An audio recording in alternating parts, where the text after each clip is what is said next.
We're all good to go. All right.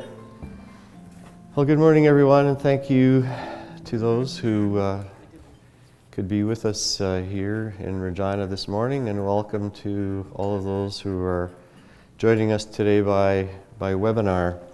My name is Peter Federico, and I'm the CEO of the Saskatchewan Workers' Compensation Board, and it's my pleasure to welcome you here and share with you changes that are being made to the way in which we set premium rates starting in 2018, and share with you the impact on your industry, what the impact would have been on your industry had we implemented this model in 2017. So this morning we're talking about the commodities rate codes, which are really those people who are involved in kind of the retail wholesale part of our economy, ranging from light commodities all the way up to, kind of lumber yards, building suppliers, and so on and so forth. So we're going to share with you this morning what the impact would have been on the 2017 rates had we implemented this model in 2017. We have an agenda this morning, briefly going to go over just general WCB background. How is it that workers' compensation exists? How did it come about? And then take you through the purpose of what the rate model is, and then share with you the impacts on the 2017 premium rates as established under the current model compared to what the new model is going to look like, and then tell you about what the next steps are.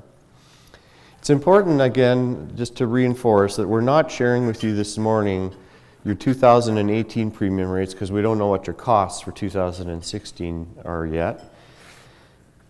All we're sharing with you is, had we, as I said earlier, had we implemented this January 1st, 2017, what would your rate look like compared to what the rate does look like today, and share with you, without getting super technical. Some of this stuff gets quite technical. We're going to try and keep it at a fairly high level without diving into the details. For those of you that are interested in getting into more of the detail how the premium rates are set, if you go to our website, wcbsas.com, you can find a video from when we did the regional meetings back in December that goes far deeper into each of the elements of the rate model and the changes that were made with respect to that. So this is not what you're going to be paying in 2018. It's just a proxy for what it might look like and what the impacts of the various changes might be. So workers' compensation prior to, I think, around 1915 in Canada anyways, the only recourse that injured workers had should they sustain a workplace injury was to actually sue their employer. And in most cases, those workers were not successful and then became the responsibility of the government, basically, the social security systems, because they had no income, they couldn't work, and so they would go on social assistance as opposed to anything else. In the event that workers were successful in suing employers, it often bankrupted the employer, which was not good for the economy. So in about 1911, 1912, the Ontario government decided they needed to study this because it was creating quite a burden on the economies, in particular the government, with respect to having to fund social security systems. And so they commissioned a fellow by the name of William Meredith, now known as Sir William Meredith, to study the whole situation. And as a result of that, the first law in Canada to establish a workers' compensation system occurred in Ontario in 1915. And it was based on something that Meredith referred to as the historic compromise. And the compromise was employers agreed to pay for 100% the cost of a workers' compensation insurance system, in exchange for which workers gave up the right to sue their employer. So employers funded a system, workers gave up their right to sue. Now, Meredith based this model on 5 principles, and the first one is that it was a no-fault system, which means you didn't have to prove fault. Regardless of the circumstance of the injury, if it was work-related, then the individual would be entitled to compensation. The second had to do with security of benefits, and that simply meant that a system had to be established that would always be in a position to be able to pay what those benefits are. So the question about whether benefits could be afforded or could be paid by the system had to be removed. There had to be a guarantee. And so if you look at our legislation in Saskatchewan, there's a requirement that we be 100% fully funded at all times. The third principle is something called collective liability. And what Meredith was talking about there is, just like any other insurance program, all employers together share collectively in the liability or the costs of the system. So it's not unlike our house insurance, where I don't insure my house by itself. I'm in a group of a whole bunch of homeowners that have similar houses to what I have, with the same risks with respect to fireplaces and smoke detectors and other things, and we're all grouped together and collectively we share. So the premium that I pay is based on the collective experience of everybody in my risk pool, not on my own experience. The fourth principle was something called independent administration. Meredith said, in order to remove politics from any decisions, whether it be entitlement to benefits or level of premium rates, politics had to be removed from that and had to be administered independently from an organization at arm's length from government. And fifth, Meredith said, there needs to be exclusive jurisdiction. So only one system to which all employers had to go in order to buy this insurance coverage. And that system would have exclusive jurisdiction to determine all matters. 1929, Saskatchewan introduced its first workers' compensation legislation, and that system was created as a result of the passing of that. Still based on those 5 fundamental Meredith principles, which have stood the test of time and apply to all compensation systems in Canada and actually even broader. So what is the actual rate setting process? There are 3 steps involved in setting premium rates. The first has to do with industry classification. So I just finished telling you about collective liability. We don't take all the employers. We have over 45,000 employers registered with us. We don't take all of those employers and just put them in one big pot. What we do is we divide up those 45,000 employers into what we call industry rate codes based on their primary business activity and the risks associated with that business activity. So we take those 45,000 employers and we've divided them up into 50 industry rate codes. So which of you are going together to actually form your risk pool? Again, not unlike your car insurance or your home insurance, depending on the type of vehicle you have, the risks because of your age or other factors, you are grouped with other people into a certain classification or risk pool. We call those risk pools rate codes, and we have 50 of those representing the industry here in Saskatchewan. The second is the process by which we now determine what the rate should be for each of those 50 rate codes. Now you'll hear me this morning refer to something that I call the board level. We call the board level experience or board level costs. What I'm talking about there, whenever I say board level, I'm talking about the collective experience of all 50 rate codes, not the individual rate code that we might be talking about here this morning, whether it's C12 or C32. So we'll go through a process of actually establishing what the premium rate ought to be, and I'll talk to you about that in greater detail in a minute. Lastly, we apply something called experience rating. So again, not unlike our driver's insurance, driver's licenses, if we have multiple infractions, we lose points on our license and our licenses become more expensive. Experience rating is the same thing. So first, premium rates are set at the industry level. So everyone in C12, everybody who's in that particular industry group, starts off by paying the same base premium rate. Just like everybody like me, 60-year-old drivers with, driving a Honda Ridgeline will be in the same risk pool and we'll all start paying the same thing. But then after that, depending on the number of infractions or accidents that I have, I can pay a penalty or I can get an actual rebate from SGI. That's what our experience rating program is. So it now looks at individual employer experience within each of those individual rate codes. And there's 2 elements to our experience rating program. One is called the standard program, and that's for smaller employers that pay us less than $21,000 in premium cumulatively over a 3-year period. That program is based on frequency, the number of claims. The maximum surcharge that you can get is 25%, and the maximum discount you can get is 75%. The other program is called the Advanced Program. It's for larger employers who pay us at least $21,000 in premium over the most recent 3-year period, and it's cost-based. So what we do is we compare the costs of the individual employer's claims to the average for the industry. If you're better than the average, you get a discount. If you're worse than the average, you pay a surcharge. The maximum surcharge under the Advanced Program is 30%. The maximum discount under the Advanced Program is 30%. The maximum surcharge is 200%.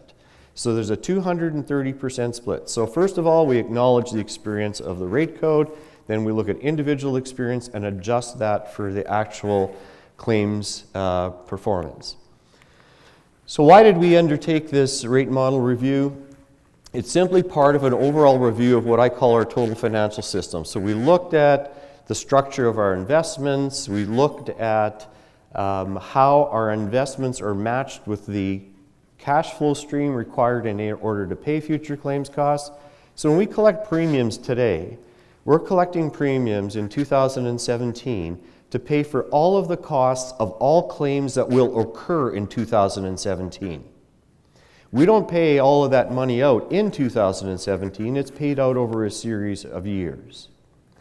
So ensuring that the way we're investing the premium that we're collecting today to pay future claims costs is matched with the investment returns that we have on the other side is what an asset liability study basically does. So we embarked on an asset liability study in 2015, and as part of that study, because all of this is, they're all integrated, all the elements of our financial system are integrated.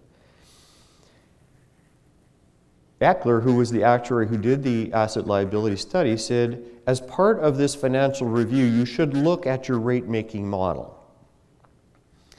Secondly, employers were saying to us, the model today, we don't believe is reactive enough. It's not reflective of the actual experience that we're seeing. And so for those two reasons, a recommendation from our consulting actuary, plus the feedback we were getting from employers, we embarked on this rate model review. The challenge in establishing premium rates is to balance what are often seen as competing principles. So we want to create accountability at the rate code level so that one of the fundamental principles around this is that today's employers should pay for the costs of today's injuries. Not tomorrow's employers or not employers from previous years, but the employers that are in business today should pay for the injuries that occur today. So we want to create accountability at the rate code level for all of those employers in that particular industry group.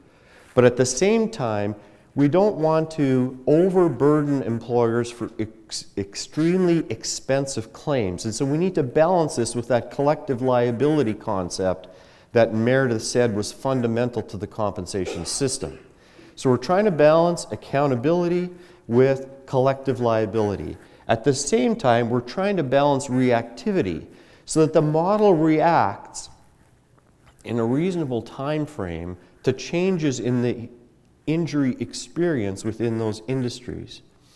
But at the same time, not have it so reactive so that rates just whipsaw, so that you have great volatility in the premium rates. One year your rate might go up by 10%, the next year it goes down by 5%. We're trying to balance rate stability with creating enough reactivity so that it reflects as best possible the current experience of that particular industry group. So what was critical about this?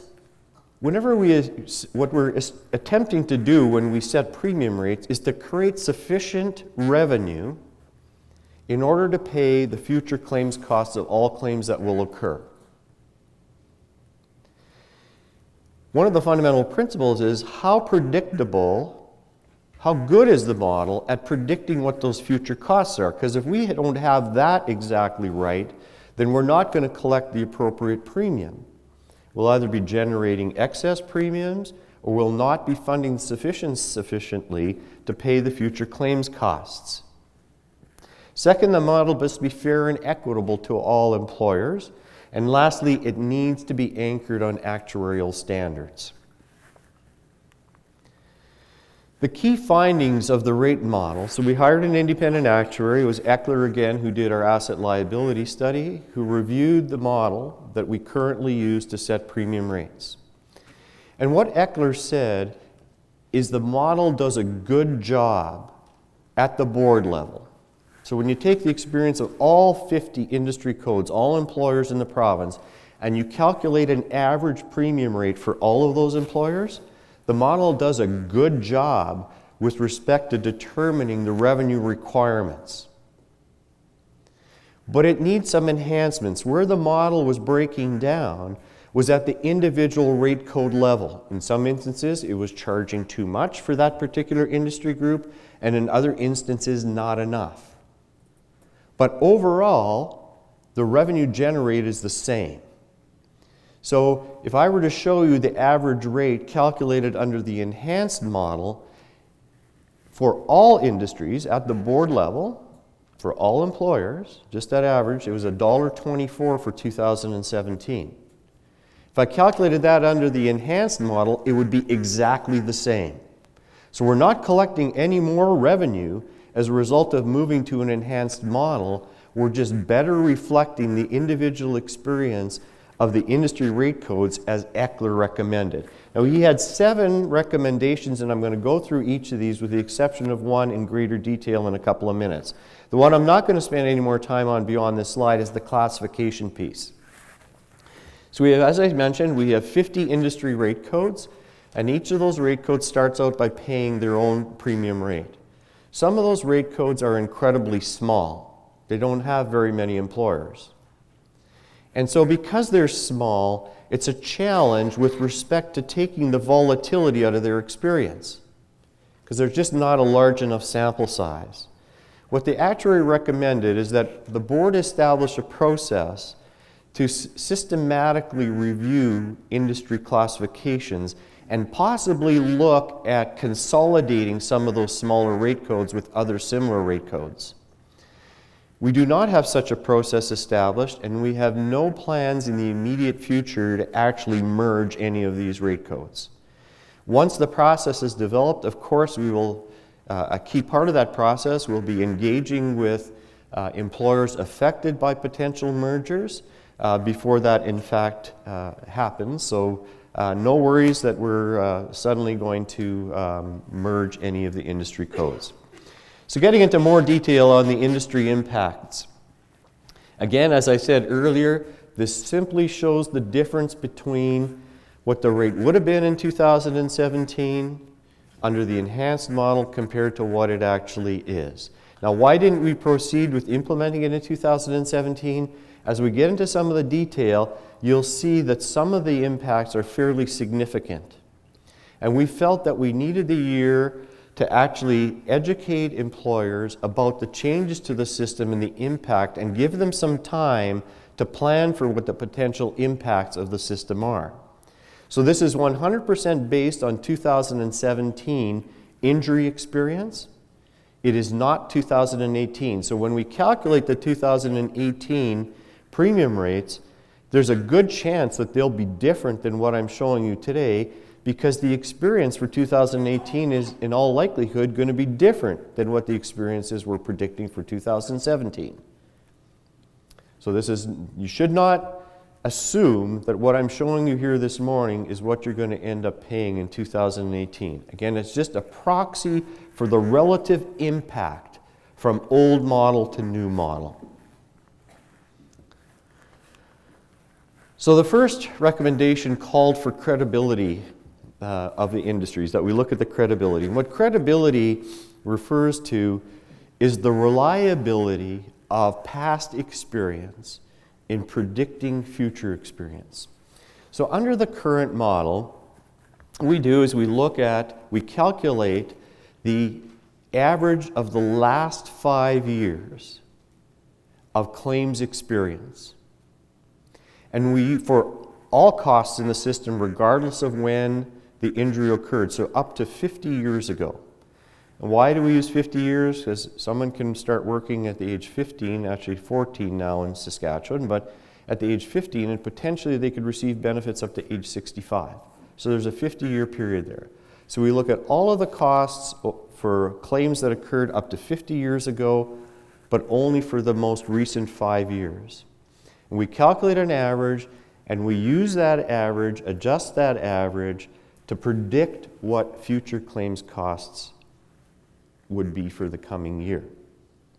So when we set the 2017 premium rates, we were doing this in 2016,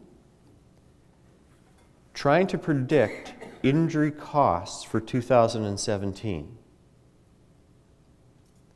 That was based on the most recent 5 years, so starting in 2015 and going back to what, 2011? So from about 2011 to 2015, we calculated an average. In order to take the volatility out of small rate codes, what we did is we adjusted that for the injury experience at the board level for all 50 rate codes. Because some of these rate codes are incredibly small, as I said, could have great swings in their injury experience and their claim costs, could create volatility in the premium rate. So to smooth that out, we would, if you will, mitigate the volatility within the rate code simply by applying the injury rates at the overall board level. In other words, what was happening is certain industries were subsidizing other industries in order to maintain more stable premium rates within those small industry rate codes. Eckler said that's not, when we think about balancing sort of that accountability with collective liability, Eckler suggested that that wasn't really holding industries accountable for their claims. But he acknowledged that with the number of small rate codes that we have in Saskatchewan, that inherent in that is going to be some volatility. So what he said in his recommendation is when a 5-year average is not representative of the experience of that industry, because it's just not a big enough sample size, use a blend of 5 and 10 years.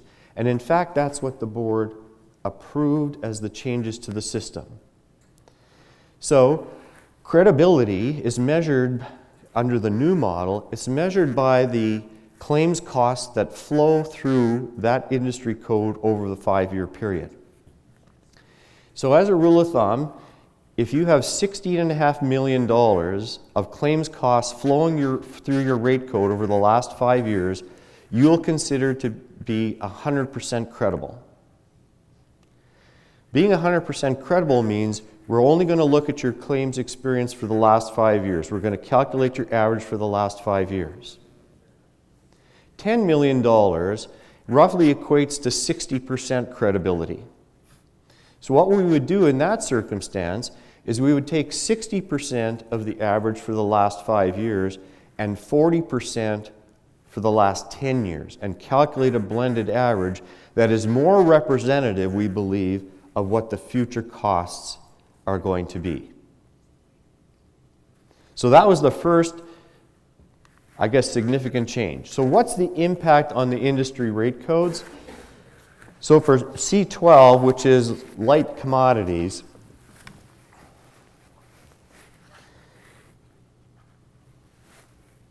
we're going to see a modest increase. We would have seen a modest increase of 1 cent to the premium rate as a result of implementing this enhancement. Now, why would that be? Well, if the experience in the rate code is worse than the experience at the board level, because remember, we're using that board level experience to smooth the experience in the industry rate code. When we remove that and now hold you more accountable for your actual own claims cost experience, it's going to increase your premium rate. And if your 10-year costs are higher than your 5-year costs, if we're picking up a portion of that 10-year cost because of your lack of credibility. So in my example, under the current model, regardless really of the size of your credibility, we would look at the 5-year average for all claims up to 50 years old. Under the new model, in my example, we would only take 60% of the 5 years, and we'd pick up 40% of the other 5 years, 6 to 10 years. So we have a full 10-year blended rate. If you have high costs in that 6 to 10-year period, because we're picking up a portion of that, that's going to increase your premium rate. So the combined effect of those two things, of not having that smoothing happening at the board level, plus you being held more accountable for your own experience would have increased your premium rate by 1 cent. So what's it look like for C32, which are really the grocery stores and department stores? We would actually see a decrease in the premium rate of 2 cents. So the experience of the rate code was worse than the board level experience, so there was a bump in the premium rate as a result of that. Now, one of the things I failed to tell you earlier is we differentiate, under the current model, we differentiate between medical costs and other claims costs. So our premium rate pays for everything associated with the claim, all the medical, all the rehab, all of the wage loss. When we calculate the averages to predict future costs, for medical costs, we only looked at the last 3 years. For all other claims costs and rehabilitation, we looked at 3 years as well. For all other claims costs, all of the wage loss and long-term claims costs, we calculated a 5-year average. Under the current model, we differentiate not among the various types of benefits paid. Everything is averaged over 5 years. Because we're picking up a longer average on the medical side, that had a positive impact on the C32 rate code, so they would have seen their premium rate go down by 2 cents. For C33, excuse me, which is the wholesale chain food outlets, that kind of thing, would see their premium rate go up, again for the same reasons as C12. Their experience was worse than the board experience. They're only 90% credible. Under the new model, we would pick up 10% of their 10-year costs, and so that had the effect, would have had the effect, I should say, of increasing their rate by a penny. With respect to C41, which is the co-op associations, all of the co-ops in the province, really no net change because of this implementation. And for C51, which are the lumber yards, again, really no net impact, less than 1 cent impact, so it actually doesn't show up on the chart. The next recommendation had to do with the use of indicators in predicting future costs. So the recommendation was that we should not use the number of time loss claims. Instead, we should use evolution of workforce in predicting future costs. And I'll explain what I mean there. So under the current model, we would seek to predict the number of claims that we would see in a corresponding year, and then attach a cost to each of those claims by looking at the injury rate. So we relied heavily on what was happening with our number of injuries and our injury rate in predicting what future costs might be. What's been happening, particularly in very recent years, from 2011 to 2015, we've seen significant drop in the number of claims and in both the time loss and total injury rates.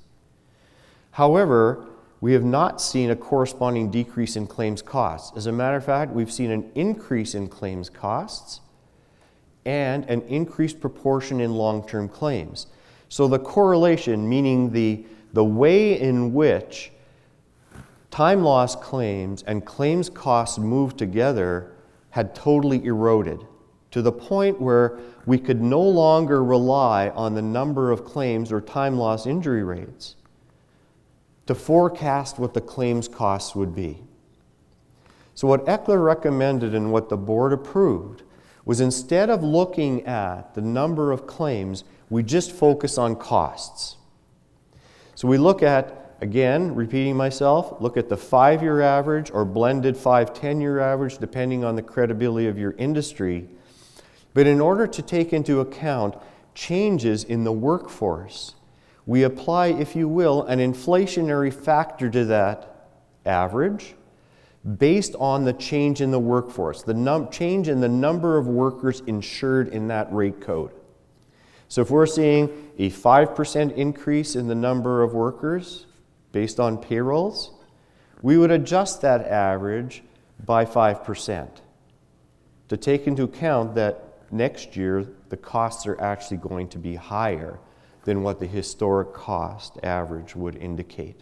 And that could be because of growth in the workforce, it could be because of increases in our maximum insurable, it could be the result of just salary increases that are passed on to workers. So the impact of that particular change would have caused a decrease in the premium rate for C12. Now, one of the other elements of the current model that I haven't talked about yet is something that we refer to as blending. So when we saw premium rates that were quite volatile because of the size of the industry code, what we did is we actually blended that premium rate with the previous year's premium rate and calculated an average in order to create more stability in the premium rates that was not being driven by experience of the rate code itself, but rather by the size of the rate code. Eckler said you shouldn't intervene like that anymore. You should simply let the costs adjusted for workforce dictate the experience of the particular industry. So, by removing that blending, we'd have actually seen C12's rate drop by 3 cents. But because the growth in the workforce, so because we were using time loss claims that were going down like this, but we're seeing costs go like this, we were artificially lowering the cost number by relying on our time loss counts.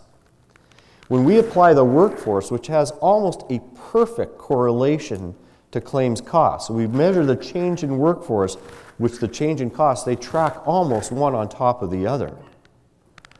The workforce was either not declining as fast as the time loss counts, or was actually growing. And so therefore, it would cause the rate to bump up. And in C12's case, that would have added 1 penny. So the net result is a decrease of 2 cents driven primarily by the removal of the blending. For C32, which again are the grocery department stores, really no net change. There's a 4-cent saving as a result of removing the blending, but the adjustment to workforce instead of time loss counts added 4 cents, so the net result is 0. For C33, which are the wholesale chain stores, we would actually have seen a 3-cent increase in the premium rate, driven by 8-cent increase as a result of moving to workforce. So workforce growing faster than the decline in the claims. And then that offset by a 5-cent decrease because of removal of the blending. So a net increase of 3 cents there. For C41, which are the co-ops, they would actually see a decrease of 10 cents. The blending, removal of the blending actually would reduce their rates by 15 cents. But the addition of the application of the change in workforce would add 5 cents, would have added 5 cents to their premium rate, so the net effect would have been 10 cents. And for C51, which are the lumber yards, we see a 12-cent increase. They would, as a result of the introduction of the adoption of the change in workforce, they would have seen their premium rate go up by 25 cents. That offset by a 13-cent decrease because of the removal of the blending for a net increase of 12 cents. The next enhancement was something we call claim cost pooling. So under the current model, if you have a claim to which pension costs are attached, so it's a long-term claim and we're paying long-term benefits on, for those claims, we cap the claims costs at $90,000. And that amount was a fixed amount that has been around for at least 10 years, probably longer. Never adjusted. So the difference between those long-term costs on the pension side, associated with a pension claim, and $90,000 were then spread among the class. So all of the rate codes that I'm showing you today are in this C class. So C12 through C51 are part of the C class. We would take the difference between the pension costs in excess of $90,000 and we would allocate that on the basis of payroll to each of the rate codes within that class.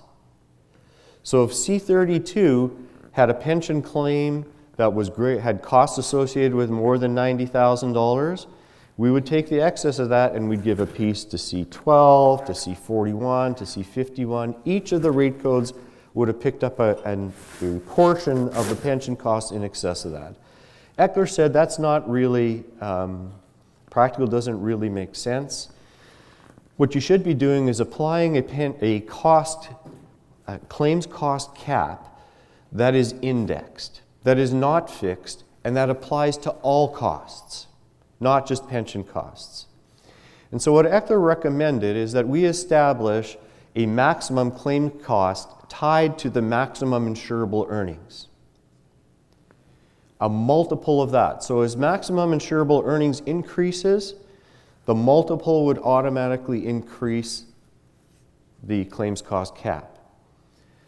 What's been approved by the board is that all claims costs would be capped to a maximum of 3 times the ultimate maximum insurable wage. 3 times the maximum insurable wage is roughly $251,000.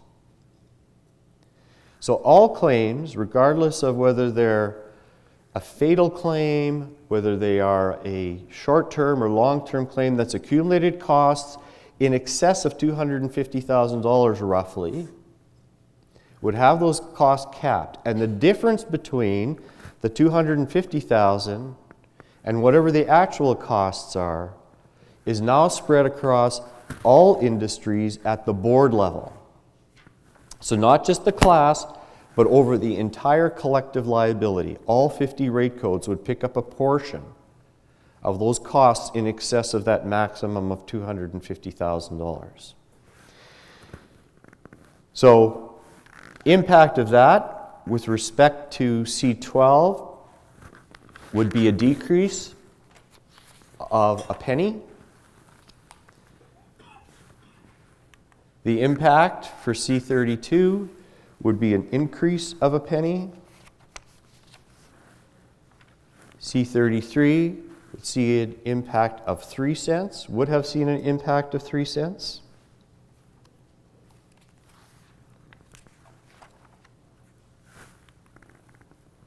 C41 less than a cent, so really doesn't even show up on the chart.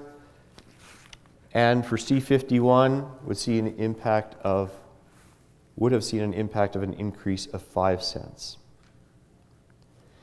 So when you see a rate code like this that's going up, you might ask, well, why would that be? So C51 must have had some pension claims whose costs were in excess of $90,000 and would have benefited from the cap of that. But if they did not exceed $250,000, they would not have benefited by the cap. They would have absorbed all of the costs up to the maximum. And so in that particular case, would cause their rate under the new model to have increased by 5 cents. The ones that are going down probably didn't have any pension costs, but were picking up a portion of C51's pension costs and having that spread across each of those rate codes in the C class. And therefore, when we remove that, their rate would go down. So they were, if C12 was going down, and I can't remember if that was one of them. Yeah, C12 going down by a penny. C12 would have been paying for a portion of the pension costs in each of the other C codes. And when we take that out, that's why their premium rate would actually go down. Where the other ones are being held more accountable for their own costs, their rate would go up. The next significant change had to do with our fatalities. Under the current model, we calculate a 10-year average for all fatalities. So in 2015, we had 32 fatalities. And then we would go all the way back 10 years to 2000 and 4, I guess. We would calculate an average cost for all fatalities, and every rate code based on their payroll would be paying the same proportion. So in 2017, every industry rate code is paying 4 cents, whether they had a fatality or not. Eckler said, and the board agreed, that those rate codes who actually have the fatalities should be paying a disproportionate share of the costs. The board agreed, but also added to it that they should be treated no different than any other claim. In other words, the cost should be capped just like any other claim. So if the cost of a fatality, and the cost of fatality for a single person where there's only burial costs associated with a fatality, I hate to talk in terms like this, but just to give you a sense of the spread, you know, that particular fatality might cost only $10,000. But a person with 3 dependents who passes away could have a cost attached to $1.6 million. So again, Eckler, when he talked about collective liability, he said, yes, employers together must share in the costs, but we need to find a way not to burden employers with excessive costs.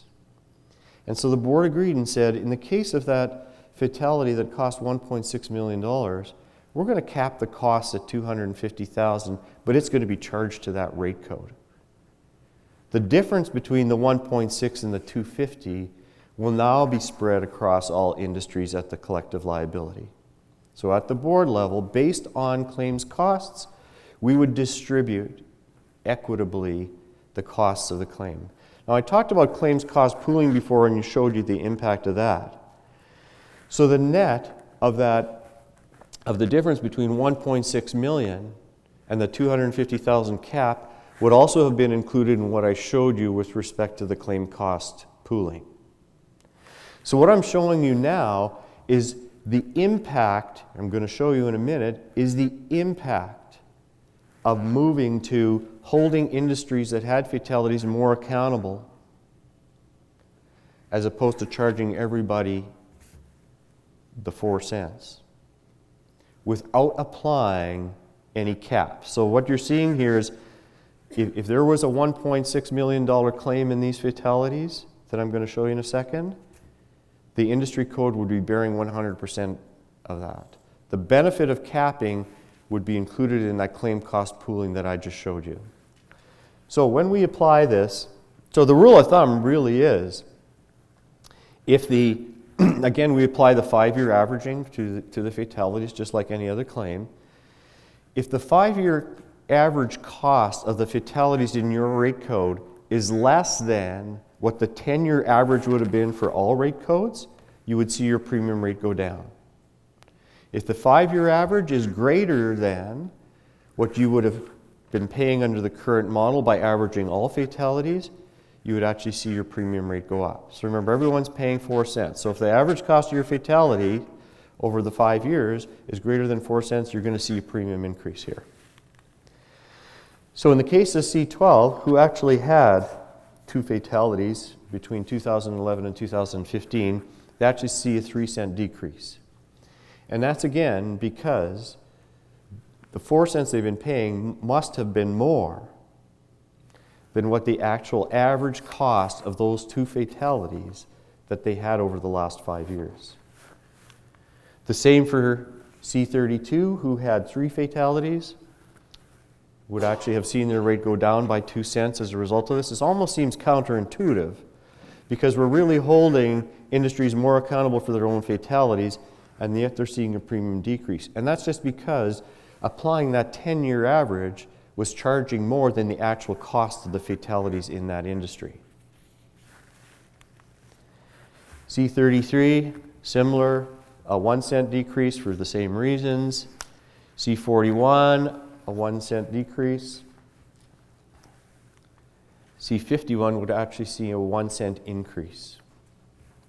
So that's the lumberyards, building suppliers. And again, that would be because the actual average cost of their fatalities exceeded what they were being charged with respect to the 10-year average.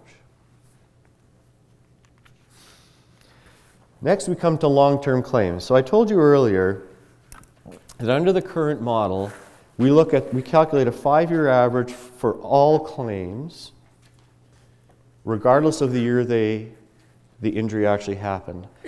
So for 2017 premium rates, we would have looked at 2011, 12, 13, 14, and 15, that 5-year period. If there were costs in that 5-year period from a 50-year-old claim, they would be included in that average. And so the assumption in the current model is, because we had a claim 50 years old 5 years ago, we were still paying within the last 5 years, 50 years from now you're going to have a similar experience. Eckler said that's not a reasonable expectation. You need to use, how did he put it? Use more recent experience. Now what this does is improves the reactivity and more reflective of current experience, not old experience. So he recommended that instead of taking 50 years of claims costs in each of those 5 years, you cut it down to a shorter period, and he said between 5 and 10, I think. When we did our analysis and looked at this, what we found was that 75% of costs are incurred in the first 7 years of the claim.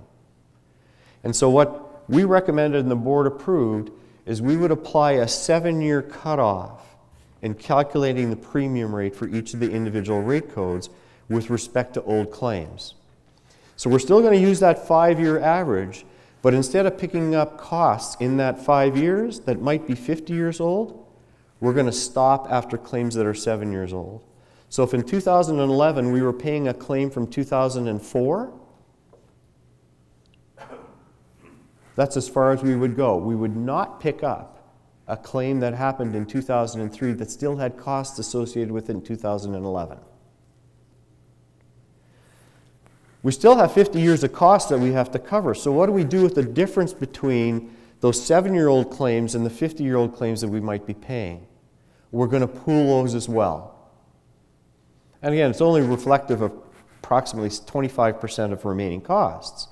We're going to put that at the board level on the basis of your claims cost experience. We're going to allocate that to each of the individual rate codes. So what's the impact of this on the respective rate codes? So for C12, it would have meant a 4-cent increase in their premium rate.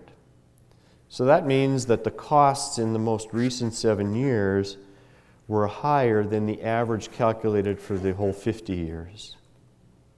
And accordingly, their rate's going to go up.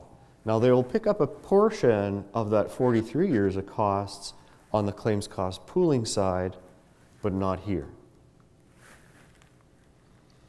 On the long, for C32, cutting off the tail at 7 years for the same reasons as C12, their costs of the 7-year claims is greater than their cost of their 50-year claims. A 5-cent increase. C33, the opposite happens. Would actually seen their rate go down by 2 cents. C41, really no change, less than a penny impact. And for C51, we've seen a huge decrease of 20 cents.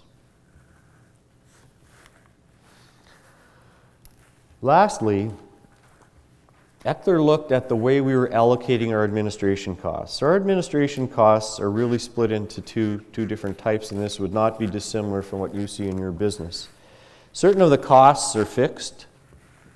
So whether you do X dollars in business or Y dollars in business, there's a certain amount of costs you have to incur. All the infrastructure costs for us would be our IT systems, the cost of maintaining kind of the power, salaries for non-productive people like me that are not necessarily associated with managing a claim or dealing with an employer.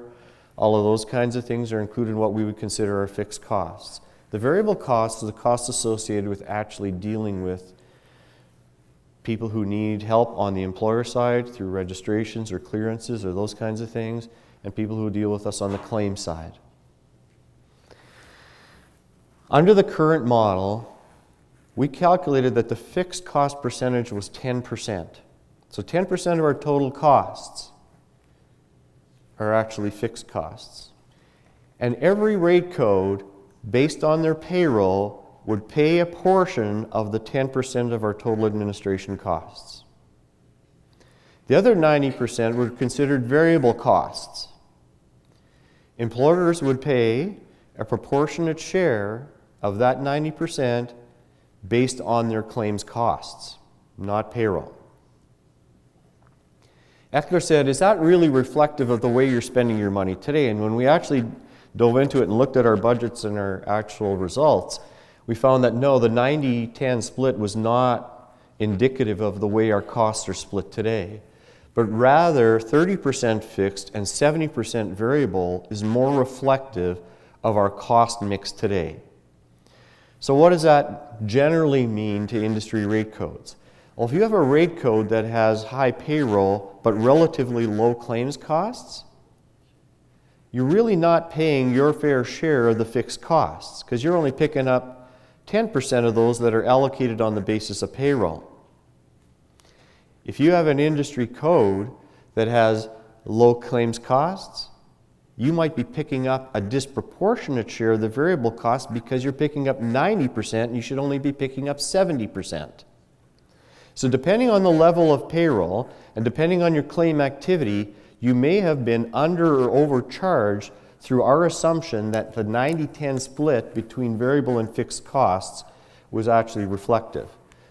So let's have a look. So for C12, they would have seen an actual 3-cent increase as a result of the administration costs.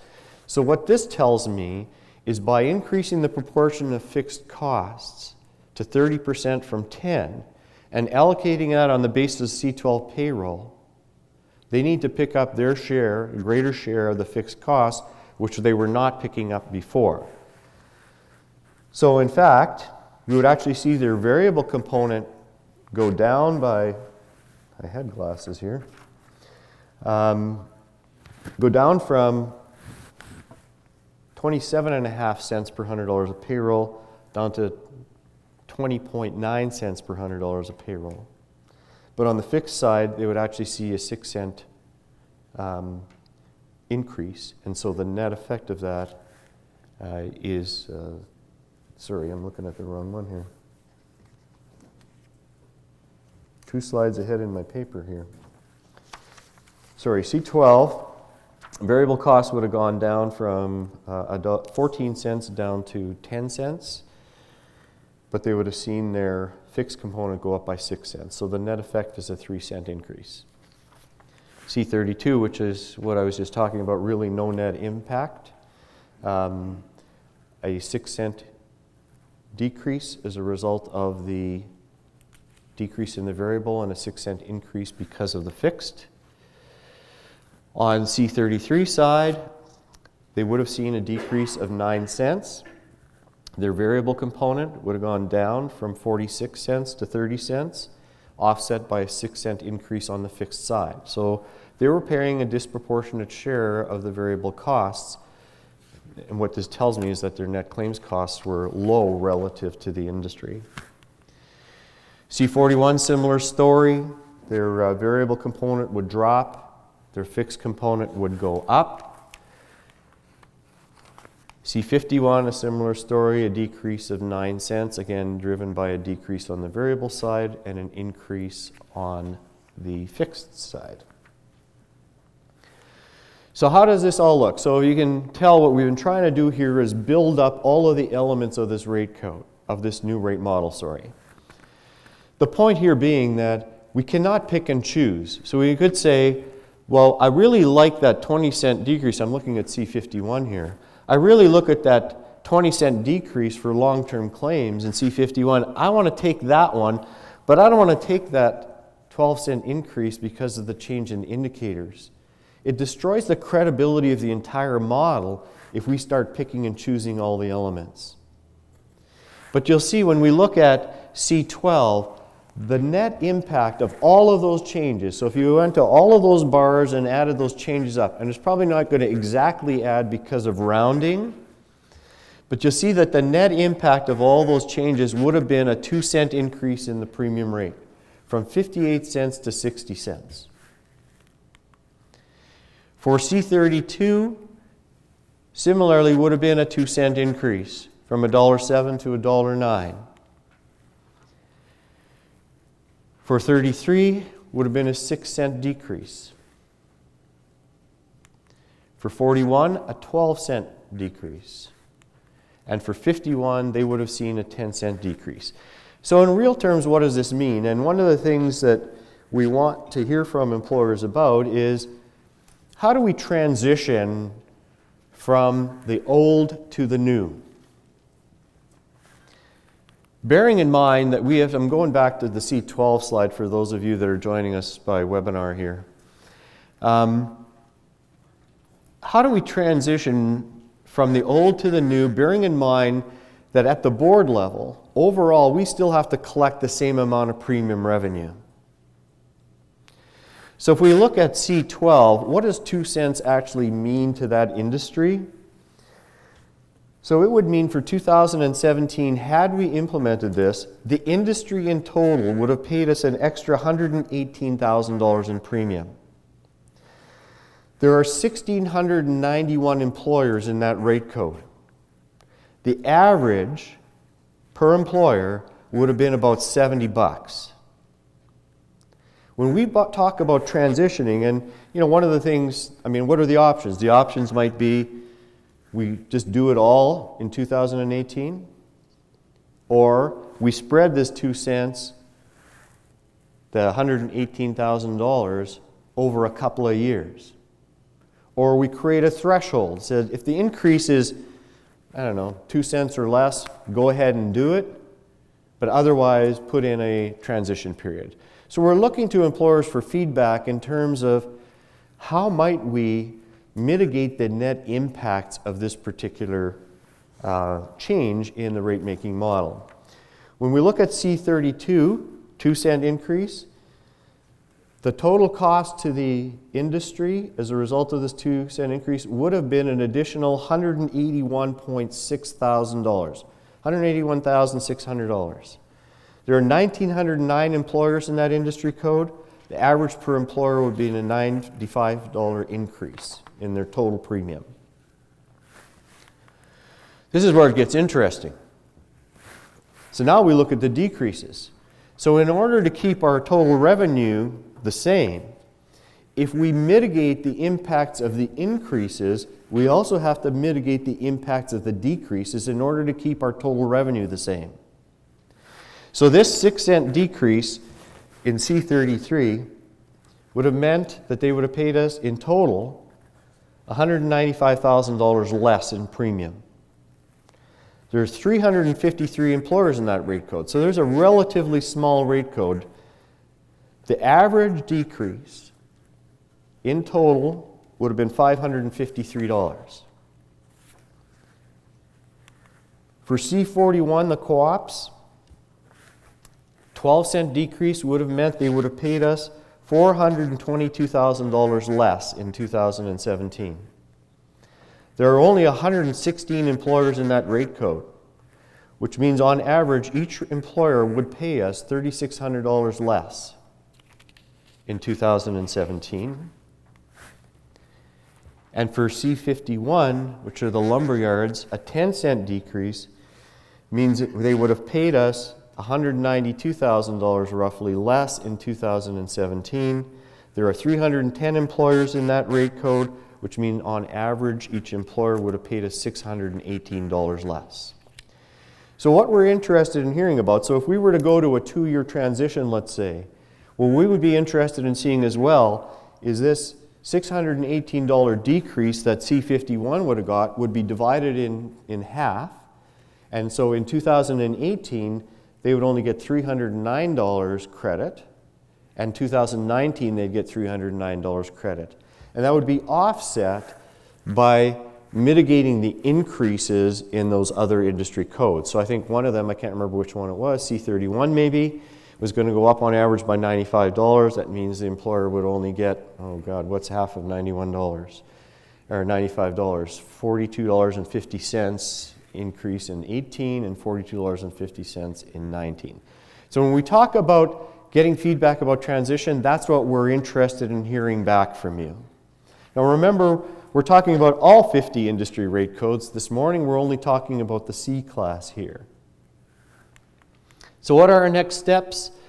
This full presentation is recorded in audio. It's on our website, as is the video that I mentioned before. The Eckler Asset Liability Study is also available on our website. We do have time here for questions, almost an hour left for questions. Happy to have those of you in the room get up to the microphone here just so that we can record this, and for the benefit of those joining us by webinar can hear what the questions and answers are. If we run out of time and there's still additional questions, we'd like to limit the questions one per person just to make sure that everyone has an opportunity to ask at least one question if they so desire. If we don't get to all the questions, you can email additional questions to askwcb@wcbsask.com. Similarly, you will see on our website, wcbsask.com/feedback, you'll find a place so you don't have to send us faxes or send us a series of emails. You can simply go to that website. I believe we've put a couple of options in there just for you to think of, but there's also an other category that we would entertain. Please tell us what you think in terms of the transitioning. So there's no question that we're going to proceed with this new model in 2018. What we're looking for feedback on is how we might transition these impacts that I shared with you this morning.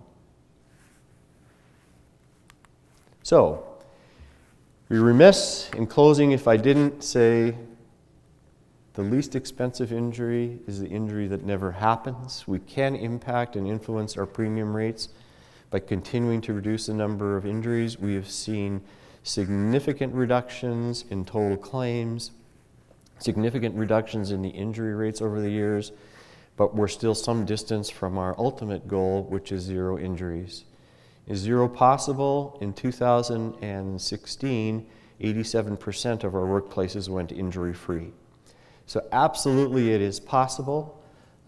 We would like to see that number ever so get closer and closer to 100%. Thank you all very much for attending this morning, for joining us by webinar, and I would open it up for any questions. I believe, Carolyn, are you monitoring any questions online? And be happy to read those out if there are any there.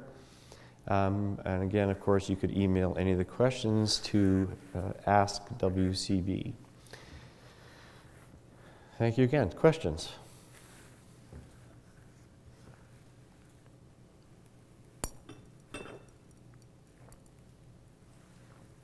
Anything online, Carolyn? I realize this is a lot of information in a relatively short period of time. Was it a good enough general overview that you kind of get the gist of the changes that are being made? Really what we're trying to do is to preserve our ability to collect sufficient revenue to pay future claims costs without adding to the volatility of the premium rates, but increasing accountability at the rate code level and improving the reactivity of the rate-making model to respond to more current experience. In a nutshell, that's what we've attempted to do with these enhancements to our rate-making model. And as you can see, as a result of the changes, of the enhancements, there are some winners and there are some losers. Carolyn, any questions online? From the floor? No? Well, great. Thank you very much again for coming and for joining us via webinar. Do hope you have a safe day. Stay warm. Thank you.